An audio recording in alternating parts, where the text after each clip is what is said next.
السلام علیکم، آپ دیکھ رہے ہیں میرا YouTube channel daily duty. Channel کو لازم سبسکرائب کریں اور بیل کا بٹن لازم دبائیں۔ آج میں جس ٹاپک پہ بات کرنا چاہ رہا ہوں وہ میرا ٹاپک ہے 27 نومبر۔ 27 نومبر کو پاکستان میں جو کچھ ہوا اسلام آباد ڈی چوک میں، میرے خیال سے پورا پاکستان اس بات سے واقف ہے، ٹھیک ہے؟ تو یہ ظلم، یہ بربریت، یہ جبر، یہ قتل عام، قتل و غارت، یہ ہم پاکستانی میرے خیال سے تاریخ میں کبھی بھی نہیں بھول پائیں گے، کیونکہ یہ قتل، یہ جبر، یہ بربریت، یہ جو بھی آپ نام دیں، یہ انہوں نے کیا ہے جن سے ہمیں یہ توقع نہ تھی، کیونکہ رات کے وقت لوگوں کا قتل عام کرنا، لائٹیں بند کر کے لوگوں پر گولے برسانا، فائرنگ کرنا، یہ دنیا کے کسی بھی ملک کا معاشرہ، مہذب معاشرہ کسی بھی ملک کا یہ ہمیں اجازت نہیں دیتا، ٹھیک ہے؟ ہم یہ سوچتے ہیں کہ آخر کار یہ ہوا ہی کیوں، ٹھیک ہے؟ یہ ہوا ہی کیوں؟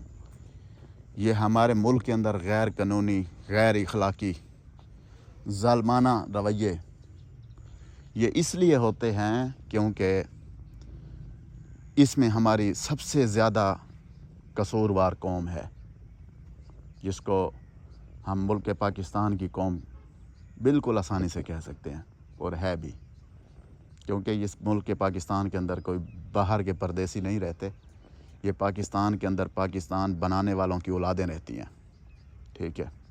مگر یہ ملک پاکستان کی جو دھرتی ہے، اس کو کن کے حوالے کیا گیا؟ یہ 27 نومبر ڈی چوک اسلام آباد میں واضح پیغام اور حقیقی پیغام انہوں نے دیا ہے کہ ہم ہی اس کے وارث ہیں، آپ خواہ مخواہ ہو، ٹھیک ہے؟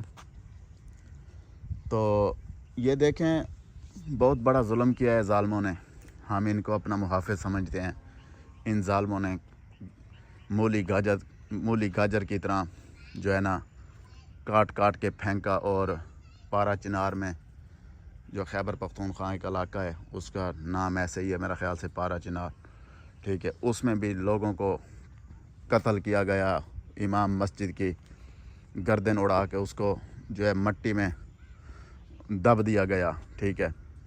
تو آخر یہ کیوں ہو رہا ہے؟ ہمارے ملک کے اندر 7 لاکھ آرمی اور پتہ نہیں کتنی اس کے علاوہ اور فورسز، پولیس، IFI، پتہ نہیں کتنے محکمے ہیں اس طرح کے، جن کو ہم اپنے جو ہے حلال رزق سے کما کر ٹیکس پے کر کے ان کی ہم تنخواہیں بھرتے ہیں، اور ہمارے ساتھ جو ہو رہا ہے، میں کہتا ہوں اللہ ہی معاف کرے، اس میں کوئی اب رعایت والی کوئی بات رہ نہیں گئی کہ ان کو رعایت دے کر اور ہم مزید ان سے محفوظ رہیں۔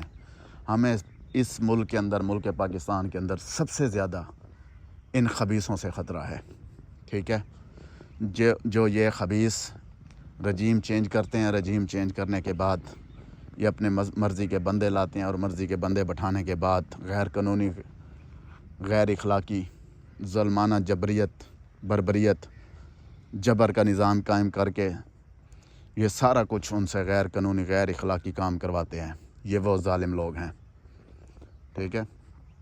تو اسی حقیقی آزادی کے لیے جو لوگ نکلے تھے، کچھ پنجاب کے اور زیادہ تر خیبر پختونخوا کے لوگ تھے، ان کے ساتھ انہوں نے جو رویہ اپنایا، جو ظلم کیا ان کے اوپر، جبر کیا، وہ دنیا نے دیکھا۔ بس نہیں دیکھا تو انہوں نے نہیں دیکھا جو اس میں شامل نہیں تھے۔ بس ہمیشہ یہی دعا کرتا ہوں، اللہ تعالیٰ ہمیں ایسے محافظوں سے دور ہی رکھے، ہمیں ایسے محافظ نہیں چاہیے۔ اللہ تعالیٰ ان کو ہدایت دے، ایسے ظالموں کو جو ہمارے مسلمان بھائیوں کو، ہمارے پاکستان کے قومی بھائیوں کو ظلم کر کے انہوں نے کاٹا، قتل کیا، اللہ تعالیٰ ان کو تباہ و برباد کرے۔ تو انشاءاللہ یہ ظلم کا دور زیادہ دور نہیں ہے، انشاءاللہ یہ جلد ختم ہوگا انشاءاللہ۔ دعا کریں کہ ہم سب پاکستانی اس بات کو سمجھ جائیں اور ہم ایک ہو جائیں، ہم ایک دوسرے کے ساتھ مخلص ہو جائیں، نہیں تو ہم ایسے ہی تڑپ تڑپ کر ان کے ہاتھوں مریں گے اور ذلیل ہوں گے، اور کچھ لوگ پردیس میں جائیں گے اور کچھ لوگ ان کے ہاتھوں اپنی آزادی، اپنے حق مانگتے مانگتے مر جائیں گے۔ اللہ تعالی ہم سب کو مل کے رہنے کی توفیق عطا فرمائے۔ السلام علیکم۔